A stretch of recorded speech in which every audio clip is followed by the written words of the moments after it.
السلام علیکم ورحمۃ اللہ وبرکاتہ۔ الحمدللہ وحدہ والصلاۃ والسلام علی من لا نبی بعد۔ معزز سامعین، آج 15 جمادی الثانی 1442 ہجری ہے۔ ہم میں سے بہت کم لوگوں کو پتہ ہوگا۔ دیہاتوں میں جائیں تو ہندوؤں کے مہینے چلتے ہیں، ساون، بھادو، جیٹھ، ویساکھ۔ شہروں میں جائیں تو عیسائیوں کے مہینے چلتے ہیں، جنوری، فروری، مارچ، اپریل۔ اچھا، آپ کیا خیال ہے کہ جس بچے کو ماں نہ چومے اس کو پڑوسن کیسے چومے گی؟ جن مہینوں کو اس کے ماننے والے یاد نہیں رکھیں گے، ہم کہیں ہندوؤں سے، عیسائیوں سے، یہودیوں سے، وہ کیسے یاد رکھیں گے؟ یمن کے ایک آدمی نے کہا تھا ایام حج میں حضرت عمر رضی اللہ عنہ کو، آپ خط بھیجتے ہیں اوپر تاریخ کیوں نہیں لکھتے؟ تو کہنے لگے عیسائیوں کی تاریخ لکھتے ہوئے دینی حمیت پہ حرف آتا ہے۔ عیسوی 25 دسمبر کو عیسیٰ علیہ السلام پیدا ہوئے عیسائیوں کے بقول، تو اپنی وہ تاریخ کا آغاز عیسیٰ علیہ السلام کی ولادت سے کرتے ہیں۔ عیسوی یعنی اس تاریخ کو عیسیٰ علیہ السلام کی ولادت ہوئی، سو ہم اس تاریخ کو اپنی اہم تاریخوں کا آغاز کرتے ہیں۔ تو فاروق اعظم رضی اللہ عنہ کہنے کہ دینی حمیت آڑے آتی ہے کہ ہم عیسائیوں کے طریقہ کار کو کیوں لیں؟ ہم تو مقام امامت پہ ہیں، اقتداء پہ تو نہیں ہیں۔ ہم تو دنیا کو لیڈ کرنے والے ہیں، دنیا کے پیچھے چلنے والے تو نہیں ہیں۔ تو اگر عیسوی لکھوں تو عیسائی کہیں گے ناقص دین ہے۔ جس دین کے پاس اپنی تاریخ ہی کوئی نہیں، ڈیٹ ہی کوئی نہیں، اس دین کو کائنات میں غالب کرنے کی سوچ ہی غلط ہے، تو میں نہیں لکھنا چاہتا۔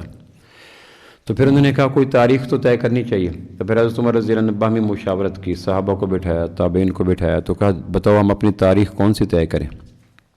تو اسلام کی تاریخ بے شمار حسین، مؤثر، انقلاب انگیز واقعات سے بھری ہوئی ہے۔ آپ علیہ السلام کا میلاد بہت بڑی تاریخ ہے، یعنی کائنات میں ایک نیا یو ٹرن لیا۔ آپ کے میلاد کے بعد، آپ کی ولادت کے بعد ایک نئی زندگی کا آغاز ہوا، روشنیوں کا آغاز ہوا، بہار کا آغاز ہوا، زندگی نہیں بدل گئی۔ ایک بہت بڑا واقعہ تھا، میلاد سے آغاز کرتے۔ پھر آپ کی بعثت بہت بڑا واقعہ تھا، جو دوسرا روحانی میلاد تھا، یعنی 21 رمضان کو 40 سال کے بعد غار حرا کی خلوتوں میں جب آپ نے کہا اقرأ بسم ربک، تو دوسرا میلاد ہو گیا۔ محمد بن عبداللہ سے محمد الرسول اللہ بن گئے، تو بہت بڑا واقعہ تھا آپ کا۔ پھر 13 برس مکہ میں رہے تو واقعات ہی واقعات، طائف کا واقعہ، معراج کا واقعہ، شاب ابی طالب، اتنے واقعات، سارے بڑے بڑے اہم واقع۔ معراج کتنا بڑا واقعہ، ایک نئے زمان، نئی سوچیں ملی۔ سپیس میں آدمی جا سکتا ہے، فضا میں انسان جا سکتا ہے، خلا کو انسان چیر سکتا ہے، سائنسی اصول ملے، روحانی اصول ملے، کتنے بڑے اصول، ہر واقعہ۔ پھر مدینہ میں کتنے واقعات ہی واقعات ہیں، بدر واقعہ، یوم الفرقان جس کو قرآن نے ڈسکس کیا، احد واقعہ، حنین واقعہ، تبوک واقعہ، صلح حدیبیہ واقعہ، پھر فتح مکہ واقعہ، پھر حجۃ الوداع واقعہ، کتنے واقعات ایک سے ایک بڑھ کر حسین، مؤثر، پاکیزہ، اجلے نکھرے ہوئے واقعات۔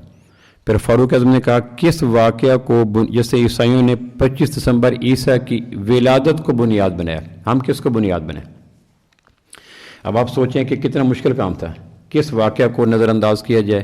ہر واقعہ اپنی طرف توجہ کھینچتا ہے، دامن کھینچتا ہے کہ مجھے میں نے یہ موڑ موڑا، میں نے یہ رخ بدلا، میں نے یہ تاریخ کا نیا نظام دیا، میں نے ہر واقعہ۔ پھر وہ واقعہ جو آمنہ کے لال کی طرف منسوب ہو، وہ واقعہ ایک سے ایک بڑھ کے بڑا مشکل مرحلہ پیش ہے۔ 18 ہجری کے لگ بھگ کی بات ہے غالباً، ایام حج کے بعد۔ تو یمنی آدمی کی توجہ دلاؤ مہم پر پھر فاروق اعظم نے کہا ہمیں اپنے ایک نئی تاریخ کا آغاز کرنا چاہیے۔ تو پھر فاروق اعظم نے سوچا، سید علی نے کہا میرے ذہن میں ایک آئیڈیا ہے۔ اب انبیاء کے بعد علم سب سے زیادہ سید علی کے پاس ہے، سب سے زیادہ علم، ایک ایک بال کی جڑ سے جامعات جنم لیتی ہیں، ایک ایک بال کی جڑ سے درسگاہیں جنم، اتنا بڑا علم۔ انہوں نے کہا جی میرے ذہن، کسی نے کہا میلاد کو، کسی نے کہا معراج کو، کسی نے کہا پہلی وحی کو، کسی نے کہا بدر کو۔ حضرت علی فرمان لے کہ جب ایمان کی خاطر شرک کی سرزمین کو چھوڑ کے مسلمان مدینہ گئے تھے، ہم ہجرت کو بنیاد بناتے ہیں، یعنی ہمیں ایمان عزیز ہے، ہمیں وطن عزیز نہیں، رشتے عزیز نہیں، علاقے عزیز نہیں، خطے عزیز نہیں، جذبات عزیز نہیں۔ ہم جس دن ہم نے ایمان کی خاطر اپنے وطن کو، جنم دھرتی کو، عرض قرآن کو، بیت اللہ کو، محبت قرآن کو، مولد انبیاء کو، اس کو چھوڑا اور ہم مدینہ مائیگریٹ کر کے گئے، تو ہجری کو بنیاد بنا لیا جائے۔ تو پھر فاروق اعظم نے کہا ٹھیک ہے، آج کے بعد مسلمان اپنی ہجری کا آغاز کریں گے۔ اب اس وقت 1442 ہجری ہے یا 2021 عیسوی ہے، تو ہم میں سے کتنوں کو کون سا سن یاد ہوگا میں پوچھتا نہیں ہوں، گریبان میں جھانک کے خود دیکھ لیں۔ یعنی جس واقعہ کے انتخاب پہ عرفات نامی پاکیزہ مقام پر فاروق اعظم اور 20 پاکیزہ دانش مل کے اکٹھی ہوئیں اور ایک دن کا طے کیا گیا، اور یہ نہیں کتنا مشکل مرحلہ ہوگا، آپ خود سوچیں نا، معراج کو نہ لو، بیست کو نہ لو، میلاد کو نہ لو، کتنا ہلا دینے والے، ایک جھٹکے دینے والے واقعات ہیں۔ ان واقعات کو چھوڑتے ہوئے دانتوں کو پسینہ آتا تھا۔ پھر لمبی چوڑی مشاورت کے بعد سیدنا علی نے فرمایا، پھر اس پہ اتفاق ہو گیا، اجماع ہو گیا، بے ہجری آج کے بعد ہم اپنی تاریخ میں ہجرت لکھیں گے۔ 1442 سال ہو گئے آمنہ کے لال کو مکہ سے مدینہ ہجرت کر کے گئے ہوئے۔ تو آج کتنے لوگوں کو پتہ ہوگا کہ ہجری کون سا سال ہے؟ فیصل آباد کے اگر ہم 1 کروڑ آبادی تصور کریں تو کتنے لوگوں کو پتہ ہوگا ہجری کون سا ہے؟ پھر چھٹا مہینہ ربیع الثانی، کتنے لوگوں کو پتہ ہوگا کہ اب چھٹا مہینہ؟ کتنے لوگوں کو پتہ ہوگا کہ 15 ربیع الثانی ہے؟ دیہاتوں میں چلے جائیں تو ہندوؤں کے مہینوں کے علاوہ پتہ ہی کوئی نہیں۔ یہ ہے فکری شکست خوردگی، ذہنی شکست خوردگی۔ کوئی انگریز اردو بول کر فخر محسوس نہیں کرتا۔ کتنے مسلمان ہیں جن کی گفتگو میں انگلش آ جائے تو ان کا ایک انداز اور چہرہ اور فیس امپریشن بدل جاتا ہے۔ یہ ہوتی ہے ذہنی شکست خوردگی، جو قوموں کے لیے سب سے بڑی خوفناک ہوتی ہے۔ ہم اس سے کیفیت سے نہیں نکلے۔ دنیا کے جتنے ویٹو پاور رکھنے والے ملک ہیں وہ کہتے ہیں ہماری اپنی جاپان جاپنی بولیں گے، جرمن جرمنی بولیں گے، فرانسیسی فرینچ بولیں گے، رشین رشی بولیں گے، چائنیز چائنی بولیں گے، اور ہم قومی زبان اردو ہے۔ ہمارا قومی پھول کون سا ہے، ہمارا قومی جانور کون سا ہے، ہمارا قومی لباس کون سا ہے، ہمارا قومی کھیل کون سا ہے۔ تو قوم کو ان چیزوں کا نہیں پتہ۔ یہ ہے وہ بچہ جس کو ماں نہیں چومتی اور پڑوسن سے کہتی ہے تم اس کے پاؤں کی انگلی سے سر کی چوٹی تک مسلسل بوسے بوسے ثبت کرتے جاؤ۔ وہ کہتے اگر اتنا دلکش اور جاذب نظر تھا تو تم کیوں نہیں چومتی؟ تم تو اس کو نام رکھتے ہو، ناک ایسے، آنکھ ایسے، کان ایسے، اور مجھے کہتی ہو اس کو چومو۔ یعنی ہم وہ کم نصیب علم نصیب قوم ہیں کہ اپنی چیزوں، یعنی ہمارے ہاں اگر یہ بھی آتا ہے کہ قومی زبان ہماری اردو ہوگی تو یہ آرڈر بھی انگریزی اندر لکھا ہوا آتا ہے۔ کوئی قوم دوسرے قوم کی زبان اختیار کر کے ترقی پہ پہنچی ہو، انسانی 10,000 تاریخ اس بات پہ مکمل انکار کرتی ہے۔ ہمارا کتنا ٹیلنٹ فیکٹری میں چلا گیا، کنڈکٹر بن گیا، دکانیں کھول لیں، پاور لومیں کھول لیں، صرف ان کے اوپر ایک انڈیو برڈن ڈالا گیا کہ پہلے انگریز کی زبان سیکھو، دوسروں کی زبان میں معافی ضمیر بیان نہیں ہو سکتا۔ ہمارا بڑا ٹیلنٹ ضائع ہو گیا، انسانی نسل ضائع ہو گئی، بچے برباد ہو گئے، آوارہ ہو گئے، صرف غیر کی زبان سیکھتے سیکھتے۔ آپ چائنا میں جائیں چائنیز بولنی پڑے گی، ان کا لٹریچر، جاپان میں جائیں جاپنی بولو، جرمن میں، تو کوئی مہذب ملک وہ کہتا ہے جس زبان میں ہم سارا سال بولتے ہیں اس زبان میں ہم نصاب تعلیم نہیں دے سکتے۔ ہماری قومی زبان اردو ہے، سارے آرڈر انگریزی میں آئیں گے۔ ہمارا قومی لباس شلوار قمیض ہے، ساری ہماری فوج اس سے انکار کرتی ہے۔ ہمارا قومی جانور مارخور ہے، کسی کو پتہ ہے کوئی نہیں۔ ہمیں اپنی ہجری کا نہیں پتہ، ہمیں اپنے عیسوی کا پتہ ہے جو ہمارا نہیں ہے۔ نئے سال کب ہوتا ہے، جنوری میں یا محرم میں، تو ہمیں پتہ ہی کوئی نہیں۔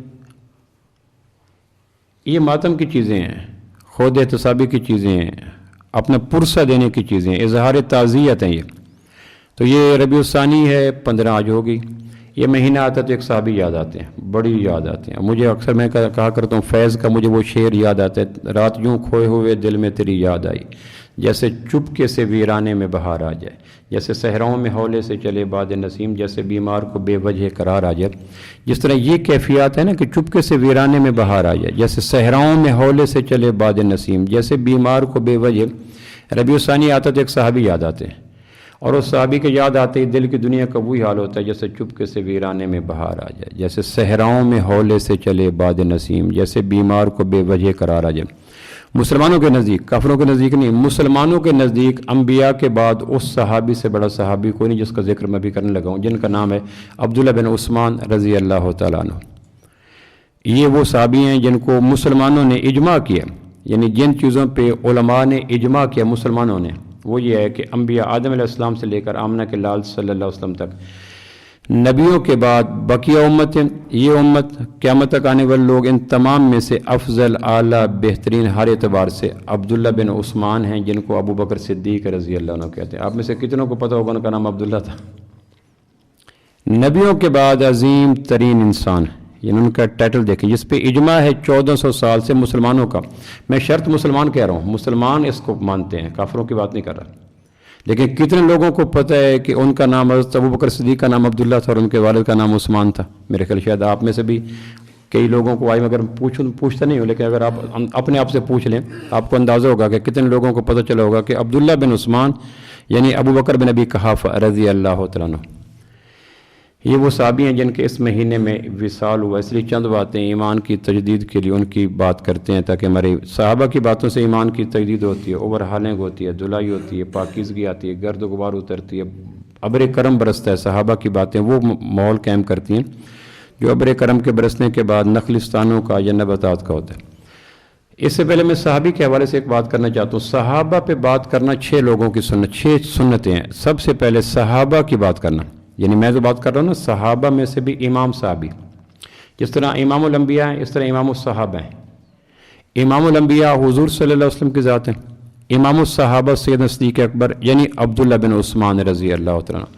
ابی قحافہ کا نام عثمان تھا، ابو بکر صدیق کا نام عبداللہ تھا، بعد میں ابو بکر صدیق رضی اللہ بن گیا۔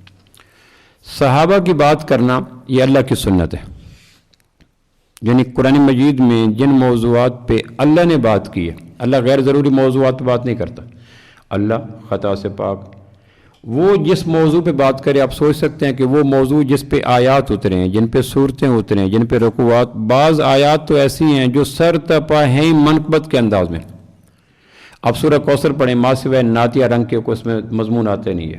آپ سورۃ اخلاص پڑھیں، ماں سوائے توحید کے کوئی مضمون آتے نہیں۔ بہت کم صورتیں ہیں یا آیتیں ہیں جو ایک مضمون پہ چلتی ہیں، ورنہ تصریف ہوتی ہے قرآن مجید کی آیتوں میں، ایک ایک آیت میں 10 12 12 مضمون بکھرتے چلے جاتے ہیں۔ یہ قرآن کا اسلوب ہے جس نے عربوں کو پریشان کیا تھا کہ ایک آیت کے اندر مضامین اس تیزی کے ساتھ بدلتے ہیں اور باہم لنک ہے۔ جس طرح آنکھ بالکل اور چیز ہے اور کان اور چیز ہے، زبان اور چیز ہے اور دانت اور چیز ہے، لیکن ان میں باہمی لنک کتنا شدید ہے کہ اس کو درد ہو تو بے خوابی ہو جاتی ہے، اس کو درد ہو تو پورا وجود چیختا ہے۔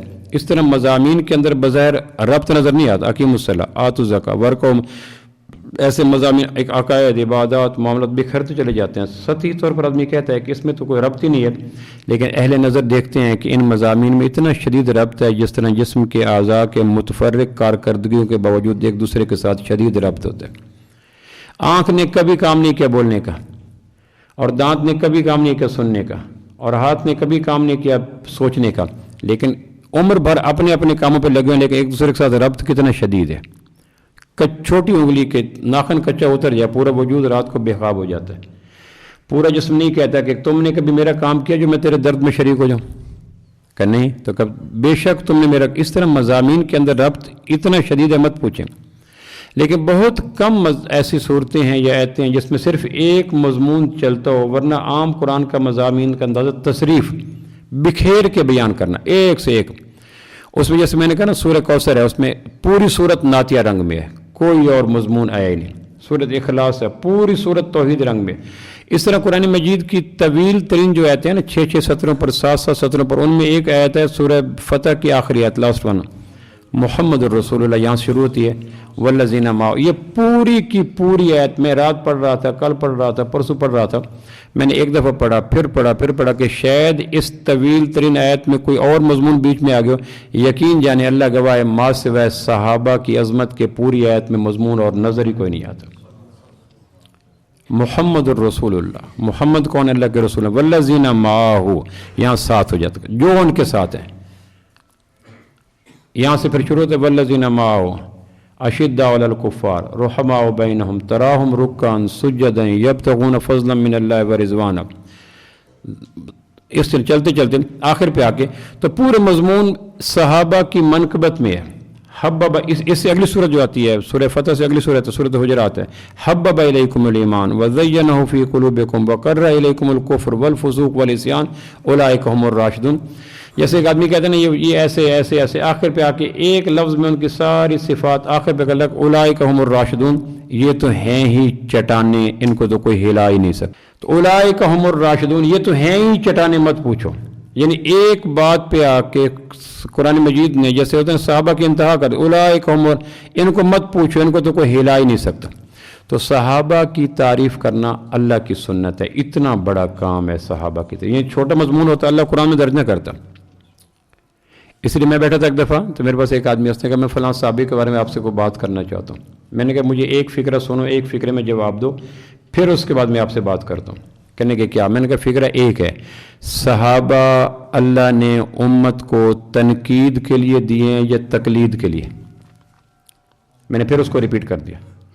صحابہ صغیر ہوں کبیر ہوں، بدر والے ہوں، احد والے ہوں، حنین والے ہوں، فتح مکہ سے پہلے ہوں، فتح مکہ کے جس آدمی پہ صحابی کا لفظ آگا، اسیرہ میں نے بات، اسیرہ میں ایک صحابی ہیں، کلمہ پڑھا احد کے موقع پہ، احد میں شہید ہو گئے، نہ نماز نہ روزہ نہ حج نہ زکوٰۃ نہ صدقہ نہ تلاوت نہ قرآن، کچھ نہیں، صرف ایک دفعہ کلمہ پڑھا، اللہ کے محبوب کی زیارت کی اور فوت ہو، شہید ہو گئے۔ یہ صحابی وہ ہیں جن کو سب سے کم مدت ملی نبی کی صحبت کی۔ اس کے علاوہ باقی میں نے کتنے بتاؤ کہ جس کو صحابی ہم کہیں گے، صحابی امت کو اللہ نے تقلید کے لیے دیے یا تنقید کے لیے دیے؟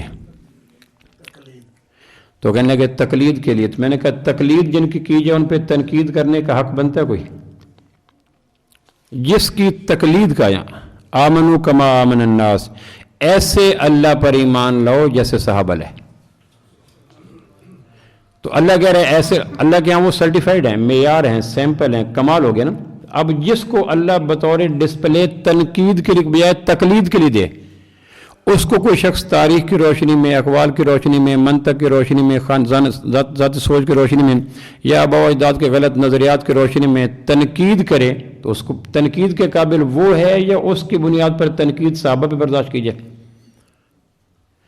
تو پہلی شرط یہ ہے کہ صحابہ کی تعریف کرنا اللہ کی سنت ہے، اور یہ سنت قرآن مجید کی کئی آیتوں میں پڑھی ہے۔ جنت میں سب سے بڑا جنتیوں کا انعام کیا ہوگا؟ رضی اللہ عنہم ورضوا عنہ۔ جنتیوں کو اللہ اپنے گھر بلائے گا، دوپہر کا کھانا کھلائے گا، داؤد علیہ السلام کی زبور سنائے گا، اللہ کے محبوب سے سورہ اخلاص سنائے گا، اللہ خود سورہ رحمان سنائے گا، پھر کھانا دے گا، اللہ کہے گا اب راضی ہو؟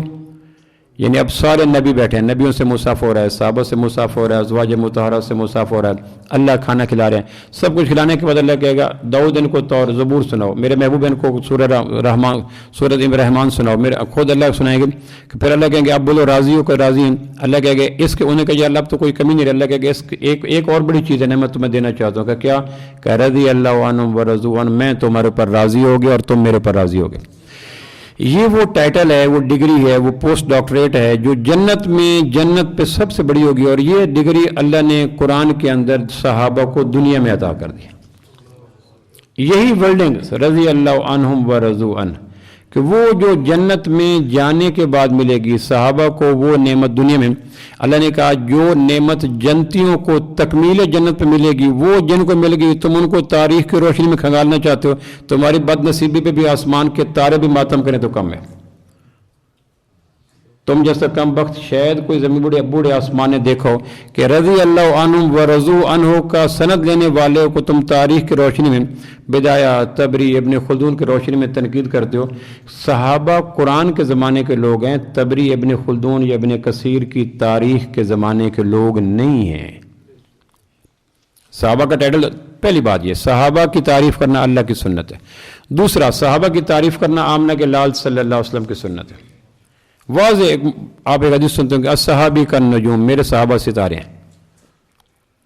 جس طرح سورج کے آنے کے بعد سارے ستارے ہوتے ہیں لیکن روشنائی نظر نہیں آتی، کہ میرے جب سورج چلا جاتا ہے تو پھر لوگوں کی رہنمائی کون کرتے ہیں؟ کہ ستارے کرتے ہیں، کہ میرے صحابہ ستارے، اس میں کوئی نام نہیں لینا ابو بکر، عمر، بدر، احد، قبل، نہ، جو صحابی ہے وہ ستارہ ہے۔ ستاروں کے تین کام ہیں، حفاظت کرنا، ہدایت کرنا، زینت دینا۔ آسمان کی زینت ستاروں سے، آسمان کی حفاظت ستاروں سے، آسمان کی مسافروں کی ہدایت ستاروں سے، تو انسانوں کی زینت، انسانوں کی ہدایت، انسانوں کی حفاظت یہ ساری ستاروں سے ہوگی۔ اور زمین سے جتنی بھی آندھیاں اڑیں کبھی بھی ستاروں تک نہیں پہنچتی۔ کوئی آدمی جتنی گرد و غبار پھینکے ستاروں تک نہیں پہنچتی، لوٹ کے نیچے آتی ہے۔ اس طرح قیامت تک لوگ تنقید کی آندھیاں چلائیں، صحابہ تک نہیں پہنچیں گی۔ پھر صحابہ کی تعریف کرنا سنت صحابہ ہے۔ خود صحابی صحابہ کی تعریف کیا کرتے تھے؟ عبداللہ بن مسعود رضی اللہ کہا کرتے تھے اللہ نے جب لوح محفوظ پہ انسانوں کو بنایا تو دلوں پہ نگاہ ڈالی، جتنے بھی انسان پڑے دلوں پہ نگاہ ڈالی، سب سے اجلا دل اللہ کے محبوب صلی اللہ علیہ وسلم کا نظر آیا، فختار محمد صلی اللہ علیہ وسلم، انہوں نے کہا یہ دل میرے محبوب کا ہے۔ پھر انبیاء کا، پھر اس کے بعد اللہ نے تمام صحابہ پہ لوگوں پہ نگاہ ڈالی جو عالم ارواح میں تھے۔ اللہ نے کہا، ابن مسعود کہا کرتے تھے، پھر سب سے اجلے دل اللہ کو اپنے محبوب صلی اللہ علیہ وسلم کے صحابہ کے نظر ہے۔ یہ اللہ کے نبی کے وزیر بنائے، مشیر بنائے، معین بنائے، مددگار بنائے، اور انہوں نے اللہ کے محبوب کے تازہ چشموں سے پانی پیا۔ ہم 1500 سال کے بعد حدیث سن کے جھوم جاتے ہیں، اور جنہوں نے براہ راست اللہ کے محبوب سے حدیثیں سنی ہوگی۔ کفر کی بہت بڑی سازش ہے کہ صحابہ کو تنقید کے مقام پہ لگ کر پورے دین کو گرا دیا جائے۔ جس دن صحابہ تنقید کی زد میں آ گئے، اللہ کی قسم کائنات میں اسلام نامی چیز بچے گی نہیں۔ اسلام کا دفاع، بقا، وقار، نشوونما، ارتقاء، قیامت تک تازگی اور پاکیزگی یہ صحابہ کے ساتھ ہے، چونکہ امت اور اللہ کے محبوب کے درمیان پہلا واسطہ صحابہ ہیں۔ آپ کسی مقدمے کا پہلا گواہ گرا دیں، جرح پہ لا دیں، پہلا مقدمہ کریں، جو پہلا گواہ ہے اس پہ جرح ہو جائے اور ثابت ہو کہ یہ گواہ جھوٹا ہے، شرابی ہے، ایڈکٹڈ ہے، موجود نہیں تھا، مخبوط الحواس سے پاگل ہے، تو پورا مقدمہ دھڑام سے زمین پہ گر جاتا ہے۔ صحابہ اور اسلام کے پہلے گواہ صحابہ ہیں، اسلام کے پہلے گواہ صحابہ ہیں۔ اس لیے کافر اور کفر کے ایجنڈے اور کفر کے شتونگڑے، ان کی پہلی سازش یہ ہوتی ہے کہ پہلے آئینی گواہوں پہ ہاتھ ڈال دو تاکہ ان کی وجہ سے پورا دین مشکوک ہو جائے۔ پھر صحابہ کی تعریف کرنا یہ سنت ملائکہ ہے۔ آپ نے جبریل سے کہا کہ عمر کی تعریف کرو، جبریل علیہ السلام سے، یعنی آدم سے لے کر سید الملائکہ حضور تک وحی لانے والا پیغمبر جبریل، ان سے علامہ سیوطی نے تاریخ الخلفاء میں لکھا ہے کہ جبریل عمر کی تعریف کرو۔ انہوں نے کہا جی عمر کی تعریف کے لیے مجھے عمر نوح درکار ہے۔ جبریل جیسا فصیح اللسان، ہوائج بشریہ سے محفوظ، نہ کھائے نہ پیے نہ سوئے نہ جاگے نہ اونگے، وہ کہہ رہا ہے عمر کی تعریف کے لیے جبریل کو عمر نوح درکار ہے، پھر عمر کی بات کر سکوں گا۔ تو سنت ملائکہ ہے۔ پھر صحابہ کی تعریف کرنا تابعین کی سنت ہے۔ حسن بصری تابعین ہے میں سے سید التابعین، 21 ہجری کو پیدا ہوئے۔ حضرت عمر نے گھٹی دی تھی، مدینہ میں رہتے تھے، ام سلمہ کے ہاں ان کی ماں نوکرانی تھی۔ 7 یا 9 ازواج مطہرات کی گود میں کھیلے حسن بصری، چھوٹے سے تھے تو اس حضرت ام سلمہ کی والدہ ان کی والدہ حضرت ام سلمہ کی نوکرانی تھی۔ پھر حضرت ام سلمہ گھر سے نکل سودا کے گھر میں، حضرت عائشہ کے گھر میں، حضرت حفصہ کے گھر میں، صفیہ کے گھر میں، زینب کے گھر میں، یوں 9 ازواج مطہرات کی گود میں کھیلتے۔ وہ کہا کرتے تھے اذا اردتم ان یطیب المجلس فافیضوا فی ذکر عمر، اگر دل و نگاہ کو پاک کرنا چاہتے ہو تو عمر کی باتیں کیا کرو۔ اگر دل و نگاہ کو پاک کرنے جو غیبت سے، غصے سے، حسد سے، بغض سے، اناد سے، شہرت سے، شہوت سے، جھوٹ سے، تکبر سے، آوارگی سے، عیاشی سے، فحاشی سے، حب دنیا سے، تو حسن بصری جیسا بالغ نظر تابع یہ کہہ رہا ہے کہ اگر تم چاہتے ہو تمہارا دل و نگاہ پاک ہوں تو ٹی روز نہیں، پیزن نہیں، یہ نہیں، اس کا طریقہ یہ ہے کہ عمر کی باتیں کرو۔ تو آپ نے جبریل سے پوچھا پھر صدیق اکبر کے بارے میں کیا خیال ہے؟ اگر عمر کی تعریف کے لیے جبریل جیسے سید الملائکہ فرشتے کو عمر نوح درکار ہے تو ابو بکر کے بارے میں؟ تو صدیق اکبر کہنے لگے کہ حضرت جبریل کہنے لگے کہ عمر کی پوری زندگی کی نیکیاں ابو بکر کی ایک نیکی کے برابر بھی نہیں ہو سکتی۔ تو صحابی کی تعریف کرنا اور کجا کے امام الصحابہ کی تعریف کرنا، فاروق اعظم سید صدیق اکبر کی بارگاہ میں چند باتیں کرتے ہیں۔ صدیق اکبر رضی اللہ میں چند باتیں ایسی ہیں جو 1,24,000 یا جتنے بھی کم و بیش صحابہ ہیں کسی میں نہیں ہے۔ چند باتیں میں صرف وہ عرض کر دیتا ہوں جو صرف سید صدیق اکبر کا خاص ہے، کسی اور صحابی میں نہیں ہے۔ سب سے پہلی خوبی یہ ہے سید صدیق اکبر کی کہ انبیاء کے بعد مسلمانوں کے نزدیک بالاجماع متفقہ طور پر نبیوں کے بعد سب سے اعلیٰ صحابی سید صدیق اکبر رضی اللہ عنہ۔ اس پہ 1400 سال سے آج تک مسلمانوں کے درمیان دوسری رائے کبھی نہیں رہی۔ سیدنا علی سے پوچھا، ان کے بیٹے نے پوچھا محمد بن حنفیہ نے، ابا یہ بتائیں کہ صحابہ میں سب سے افضل کون سا تھا؟ صدیق حضرت علی فرمانے لگے میں حلفاً کہتا ہوں اس ذات کا نام لے کر جس نے آسمان کو بغیر ستونوں کے کھڑا کیا، صحابہ کے زمانے میں ابو بکر کے علاوہ کسی کو حضور کے بعد بڑا ہم سمجھنے والے کو مشکوک نگاہوں سے دیکھتے تھے۔ حضرت عمر نے کہا تھا میرے پاس کوئی مقدمہ لے کے آیا کہ ابو بکر افضل ہیں یا عمر، تمہیں کوڑے ماروں گا۔ تو پہلی یہ ہے کہ تمام صحابہ میں کیوں ایک خوبی ایسی ہے جس میں کوئی شریک نہیں ہے، یہ ہے کہ تمام صحابہ کو حضور نے کہا میرے صحابی ہیں صلی اللہ علیہ وسلم، تابعین نے کہا صحابی ہیں، صحابہ تبع تابعین نے کہا صحابی ہیں، محدثین نے کہا صحابہ قرار دیے گئے۔ واحد صحابی ہیں صدیق اکبر جس کو قرآن نے کہا صحابی ہیں۔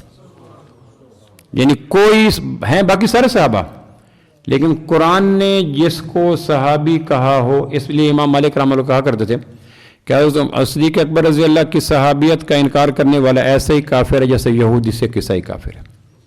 وجہ اس کی یہ کہتے تھے کہ صدیق اکبر کو اذ یقول لصاحب ہی، میرے نبی جب آپ کا صحابی آپ سے کہہ رہا تھا، تو یہ قرآن نے کہہ دیا۔ تو جو صدیق اکبر رضی اللہ کی صحابیت کا انکار کرتا ہے وہ قرآن کی آیت کا انکار کرتا ہے، اور قرآن کی آیت کے انکار کی وجہ سے وہ کافر ہو جاتا ہے۔ اس لیے میں کہا کرتا ہوں صدیق اکبر کی ایک ذات کا احسان یہ ہے کہ اگر کسی کو دیکھنا ہو یہ کافر ہے یا مسلمان، کے لوگ ہوتے ہیں ہم رنگ زمین مسلمانوں کے بیچ میں شامل ہو جاتے ہیں، ان کے لیے لٹمس پیپر یہ ہے کہ صدیق اکبر کا نام لے کر ان کے چہرے کے تاثرات کو پڑھ لو۔ واحد صدیق اکبر لٹمس پیپر ہیں، قیامت تک آنے والے کافر اور مسلمان کے درمیان حد فاصل قائم کر دیتے ہیں کہ اگر صدیق اکبر کے نام پر کسی کی طبیعت پہ کڑن آتی ہے تو اس کو بیٹی دینا زنا ہے، اس کا ذبیحہ کھانا خنزیر کھانا ہے، اس کو سلام کرنا گناہ ہے، اس سے معاملات اس کے ساتھ مسلمانوں والے حقوق کرنا گناہ ہے، اس کا جنازہ پڑھنا گناہ ہے۔ بعض فقہا کہتے ہیں کافر کا جنازہ پڑھنے سے نکاح ٹوٹ جاتا ہے۔ اسلامی حق اور ہیں، انسانی حق اور ہیں۔ السلام علیکم کہنا اسلامی حق ہے، کیا حال ہے؟ انسانی حق ہے۔ زکوٰۃ دینا کسی کو اسلامی حق ہے، صدقہ خیرات دینا انسانی حق ہے، اظہار تعزیت کرنا انسانی حق ہے، جنازہ پڑھنا اسلامی حق ہے۔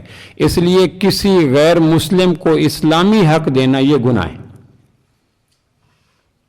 اور موٹی سی پہچان یہ ہے کہ صدیق اکبر رضی اللہ کے نام لینے کے بعد اگر طبیعت کسی کے بوجھ ہے، چہرے پہ تاثرات بگڑیں، رنگ کالا ہو جائے، منہ سے جھاگ نکلنے لگے، آنکھیں آتھی ہو جائیں، ہونٹ خشک ہو جائیں، تو اس کے ساتھ کبھی بھی مسلمانوں والا سلوک نہ کرنا۔ ابو بکر کی برکت سے اس کا کفر ظاہر ہو گیا۔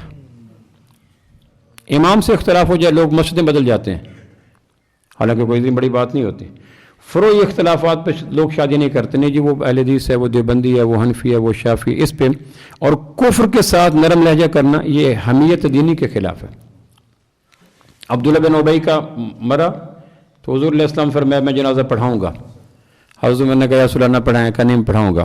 پھر آپ علیہ السلام نے اپنا قمیض مبارک، دو قمیض پہنے ہوئے تھے، نیچے والا قمیض مبارک اتار کر اس کو غسل، اس کو کفن دیا۔ پھر آپ نے اپنا لعاب مبارک نکال کر اس کے لبوں پہ لعاب لگایا۔ پھر ایک روایت میں اپنے جنازہ پڑھ دیا۔ پھر وہی آگے میرے محبوب آپ 70 دفعہ بھی پڑھ دیں، ہم نے بخشنا کوئی نہیں چونکہ منافق ہے۔ آپ 70 دفعہ پڑھ دیں تو پھر آپ فرمایا اگر اللہ کہتا ہے 70 دفعہ سے زیادہ پڑھ دیں میں وہ پڑھ دیتا، لیکن ایک جنازہ آیا تو آپ جنازے کے لیے کھڑے ہوئے، جنازہ ہے جنازے کے لیے کھڑے ہوئے۔ ایک آدمی نے کہا یہ جس کا جنازہ پڑھیں یہ حضرت عثمان پہ تبرک کرتا ہے، تو حضور اس جنازے سے واپس آ گئے کہ میرے صحابہ پہ تبرک کرنے والوں کا جنازہ محمد کبھی نہیں پڑھائے گا۔ اپنی ذات کے اوپر قیامتیں گزر گئی۔ آپ نے عبداللہ بن ابی کو قمیض بھی دے دیا، لعاب بھی دے دیا، مدینے میں جگہ بھی دے دی، جنازہ پڑھا بھی دیا، لیکن سیدنا عثمان جن کی صحابیت قرآن سے ثابت نہیں ہے، صحابی ہیں، اور جن کی صحابیت حدیث سے ثابت ہے، واحد صحابی ہیں اذ یقول لصاحبہ، جب آپ کا صحابی آپ سے کہہ رہا تھا، تو واضح ہو گیا یہ واحد صحابی ہیں جن کا فرمایا تھا کہ بغیر حساب کتاب کی میری امت میں سے ایک ہی شخص جنت میں جائے گا اور وہ ابو بکر صدیق رضی اللہ عنہ ہوگا۔ بغیر حساب کتاب کے ایک ہی شخص جنت میں جائے گا اور وہ سیدنا صدیق اکبر ہوں گے۔ آپ نے فرمایا 360 حسن اخلاق کی قسمیں ہیں، 360 کسی میں ایک بھی ہوگی تو اس کی جنتی ہونے کی گواہی میں دیتا ہوں۔ آپ فرمایا، آپ سچ نے فرمایا 360 قسمیں حسن اخلاق کی، ایک بھی قسم میں ہوگی تو پکا جنتی۔ صدیق اکبر کہنے لگے یا رسول اللہ وہ کوئی ایسا بھی ہوگا جس میں 360 ہوں گے؟ فرمایا وہ تو ہے۔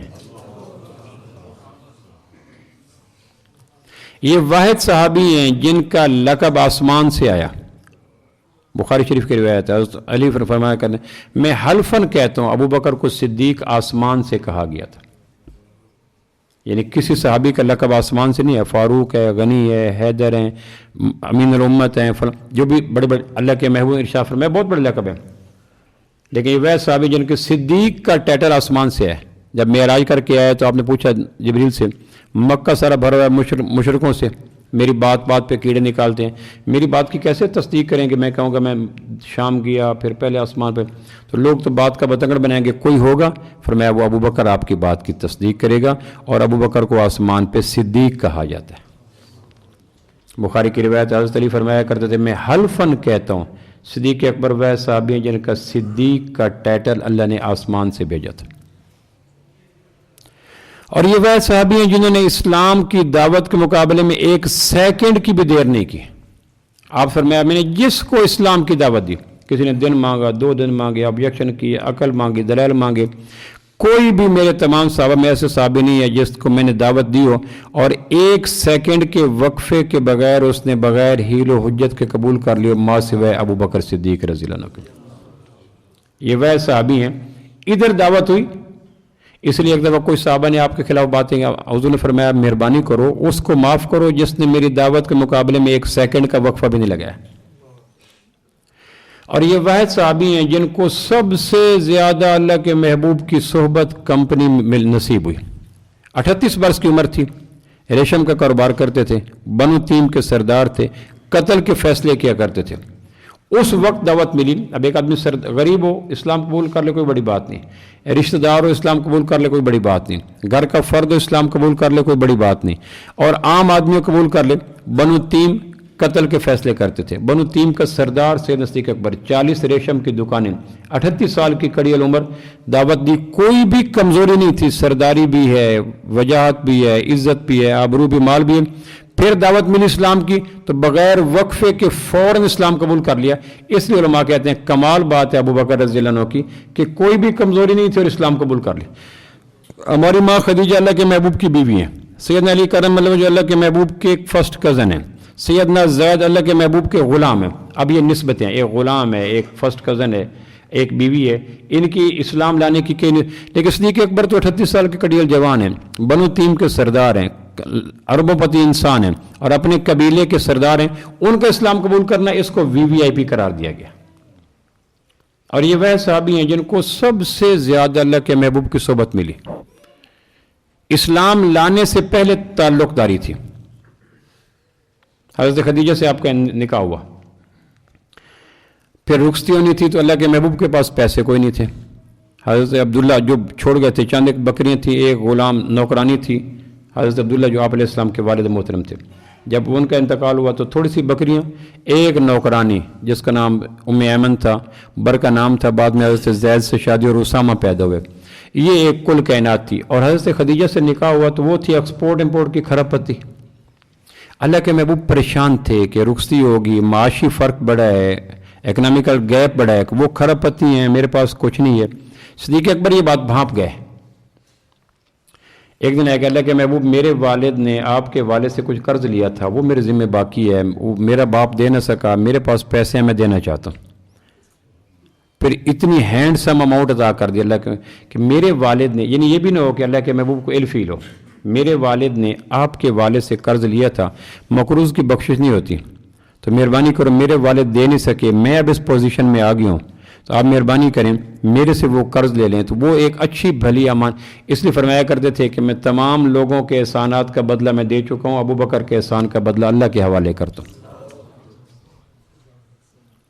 جب سیدہ خدیجہ سے شادی ہو رہی تھی ان دن اسلام کا اعلان نہیں ہوا تھا. آپ کی عمر اس وقت 25 سال تھی. اشاعت اسلام کا آغاز ہوا 40 سال کی عمر میں. اس وقت سے یارانہ چل رہا تھا. یعنی وہ جو کہتے ہیں نا سب سے طویل رفاقت جو نصیب ہوئی جس صحابی کو، وہ سیدنا صدیق اکبر ہیں کہ ابھی حضور علیہ السلام کی عمر مبارک 25 سال تھی. 15 سال پڑے تھے اسلام کے پہلی وحی میں. اس وقت آپ نے خدیجہ کے اس موقع پر بے شمار رقم دے کر کہا ایزی ہو کے کریں میرے محبوب، خدیجہ یہ نہ کہے کہ محمد کے پاس پیسے کوئی نہیں تھے صلی اللہ علیہ وسلم. اس لیے فرمایا کرتے تھے کسی کے مال نے مجھے اتنا فائدہ نہیں دیا جتنا مجھے ابو بکر کے مال نے فائدہ دیا. اس لیے حضرت عمر کہا کرتے تھے میرے سے پوری عمر کی نیکی لے لو، غار ثور کی ایک رات دے دو جب آپ کے گود کے رحل میں نبوت کے چہرے کا کھلا ہوا قرآن پڑھا تھا. کسی صحابی نے اس قرآن کی اتنی تلاوت نہیں کی جتنی اللہ کے اس محبوب کے چہرے کی تلاوت صدیق اکبر نے کی. ہجرت کا وقت ہے، آپ فلاں کے ساتھ چلے جاؤ، فلاں کے ساتھ چلے جاؤ، فلاں کے ساتھ.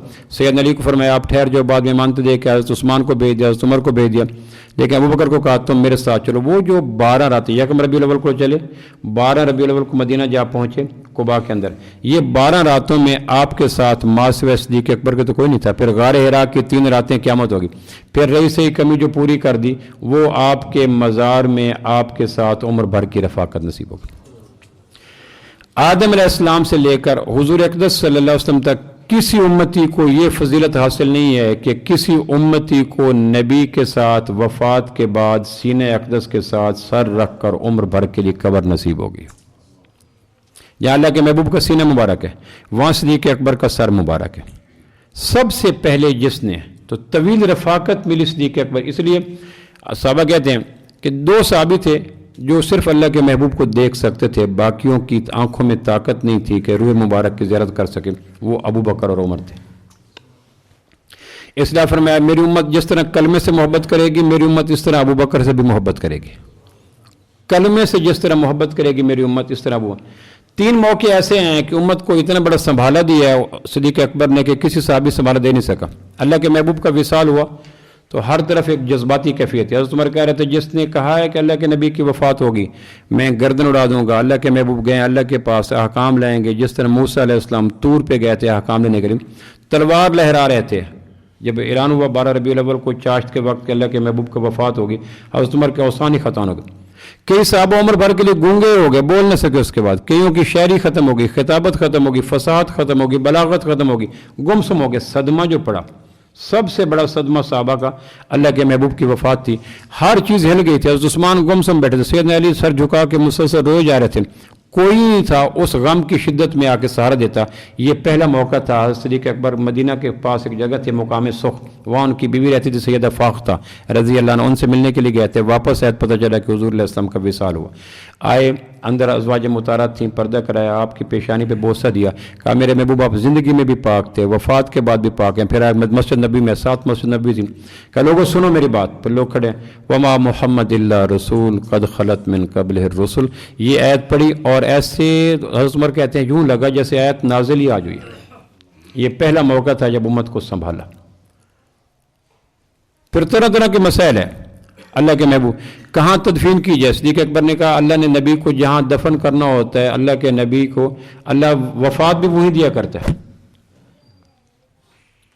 حضرت عبداللہ بن مسعود کی ایک مثال بڑی شاندار ہے. وہ کہتے ہیں جس طرح ایک بھیڑ جنگل میں چرواہے سے الگ ہو جائے، رات ہو، سردی ہو، بارش ہو، تاریکی ہو، کمال کی ٹھنڈی ہوا چل رہی ہو اور جنگل کے درندوں کی آوازیں ہوں، بارش برسے جسم بھیگ جائے، ہوائیں چلیں وجود کانپے، درندے بولیں ان کے اندر اندر درد داخل ہو جائے، بھیڑیں چلی جائیں، چرواہا چلا جائے، لمبی رات، تاریک سردی اس پہ کیا گزرتی ہے.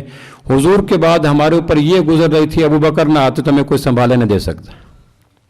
کتنی کمال کی جامع تشبیہ ہے. رات ہو، سردی ہو، لمبی ہو، کڑک ہو، بجلی ہو، بارش ہو، جانور ہو، درندے ہو.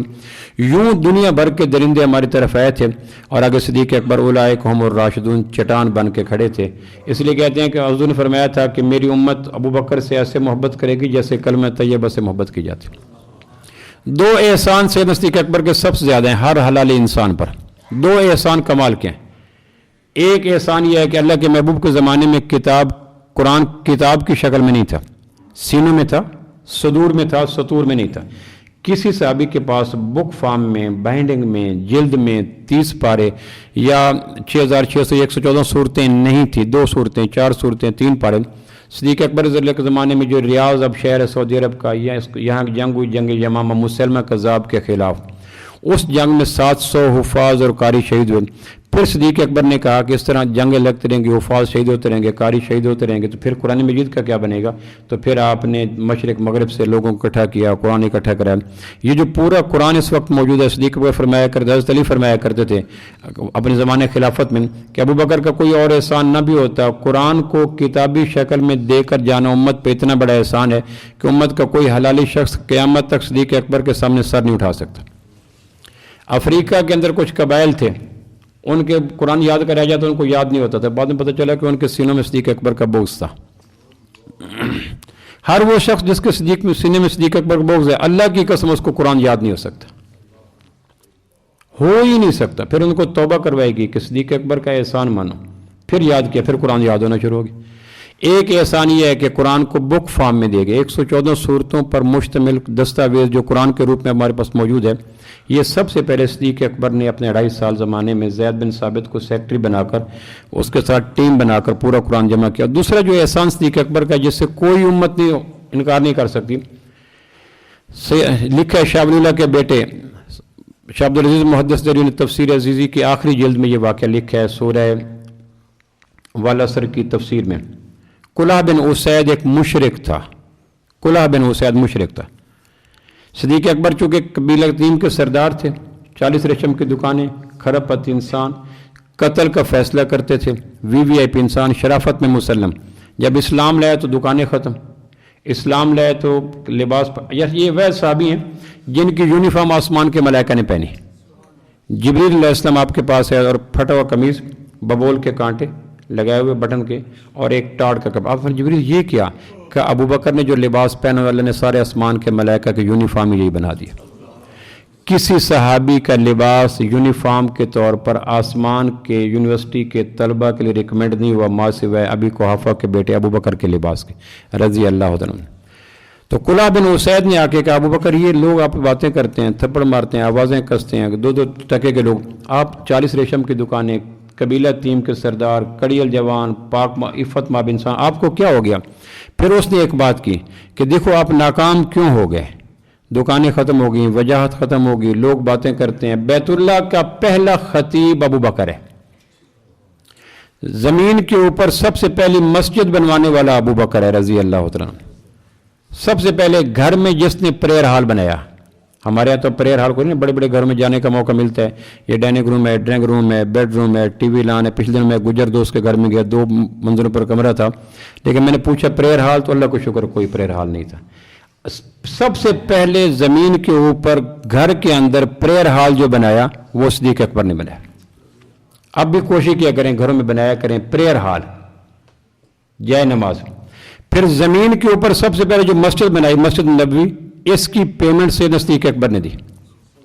زمین کے اوپر پہلی مسجد جو بنائی گئی مسجد نبوی. مدینہ حضور گئے تو وہاں جا کے مسجد نبوی بنائی گئی. سہل اور سہیل 2 بھائی تھے یتیم, ان کا ایک پلاٹ پڑا تھا, لوگ اپنی کھجوریں خوش کیا کرتے تھے. انہوں نے کہا جی اس جگہ کو آپ مسجد بنا لیں. مسجد بنائی گئی اس جگہ کو. مسجد بنانے کے بعد وہاں پھر آپ نے یہ طے فرمایا اس کو, انہوں نے کہا یہ ہماری طرف سے گفٹ ہے. آپ فرمایا نہیں یتیم ہو, تمہارا تو کھانے پینے کا. پھر صدیق اکبر نے اپنی پاکٹ سے پیسے دے کر روئے زمین کے اوپر سب سے پہلی مسجد بنائی. قیامت تک جتنی مسجدیں بنے گی سب کی صداقت اور گواہی سے صدیق اکبر کو ملے گی. کلہ بن اسید نے کہا, مشرک نے, یہ زمانہ جاہلیت میں دوست تھا ابو بکر صدیق رضی اللہ عنہ کا, آپ سردار تھے, آپ کے مالدار تھے, ریشم کی دکانیں تھیں, ایکسپورٹ امپورٹ کا کاروبار کرتے تھے, آپ کی صحت تھی, آپ کا ہر حرف حرف آخر تھا, قول فیصل تھا, ورلڈ نیو ورلڈ آرڈر تھا. آپ کو کیا ہو گیا کہ لوگ آپ پہ باتیں کرتے ہیں, پیسے چھن گئے, مال چل گیا, سرداری چھن گئی. اس پہ صدیق اکبر نے ایک جواب دیا کلہ بن اسید کو, دیکھ جو اللہ کو مانتا ہے.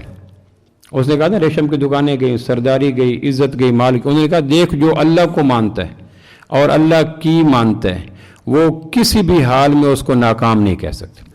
یہ جواب دیا صدیق اکبر نے. تفسیر عزیزی کے بقول شاہ عبدالعزیز محدث دہلوی نے سورہ عصر کے ذیل میں لکھا کہ جو اللہ کو مانتا ہے, اللہ کی مانتا ہے, اس کو کبھی بھی ناکام نہیں کہہ سکتے. یہ جواب دے کے واپس آیا تو اتنے میں وہی آگے والعصر ان الانسان لفی خسر. یہ وہی جو آئی یہ صدیق اکبر کے اس جواب کی تائید میں اتری کہ میرے نبی آپ کے صحابی نے جو کلہ بن اسید کے جواب میں کامیابی کا پیمانہ دیا نا کہ جو اللہ کو مانتا ہے اور اللہ کی مانتا ہے وہ کسی بھی حال میں ناکام نہیں ہوتا. ہم آپ کے صحابی کے جواب کو اون کرتے ہیں, ویریفائی کرتے ہیں, ٹیسٹ کرتے ہیں, سٹیمپ کر دیتے ہیں. والعصر ان الانسان لفی خسر الا الذین آمنوا وعملوا الصالحات وتواصوا بالحق وتواصوا بالصبر. یہ جو کامیابی کا جامع معنی نصاب ملا, یہ نصاب ملا تو صدیق اکبر کو اس جواب کی روشنی ملا جو آپ نے کلہ بن اسید کو کہا تھا جو اللہ کو مانتا ہے اور اللہ کی مانتا ہے وہ کسی بھی حال میں اس کو ناکام نہیں کہا جا سکتا. آج میں اور آپ سارے خراج عقیدت پیش کرتے ہیں سیدنا صدیق اکبر رضی اللہ عنہ کو. ان کی برکت سے قرآن ملا, ان کی برکت سے اسلام ملا, ان کی برکت سے دین ملا. اور آخر میں ایک بات کر دو, صدیق اکبر کی ایک دعا ہے, اگر آپ کو موقع ملے تو آپ بھی دعا پڑھا کریں. کہا کرتے یا اللہ مجھے وہ کام کرنے کی توفیق دے یا جس کام سے تو راضی ہوتا ہے. یہ اکثر صدیق اکبر کی زیادہ دہرائی جانے والی دعا تھی، اللہ مجھے ان کاموں میں لگنے کی توفیق دے جن کاموں پہ تو راضی ہوتا ہے۔ آج ہمیں اس بات پہ اظہار مسرت کرتے ہیں اور سید صدیق اکبر رضی اللہ کو خراج عقیدت بھی پیش کرتے ہیں کہ ان کی اس محنت کی برکت سے ہم تک قرآن پہنچا۔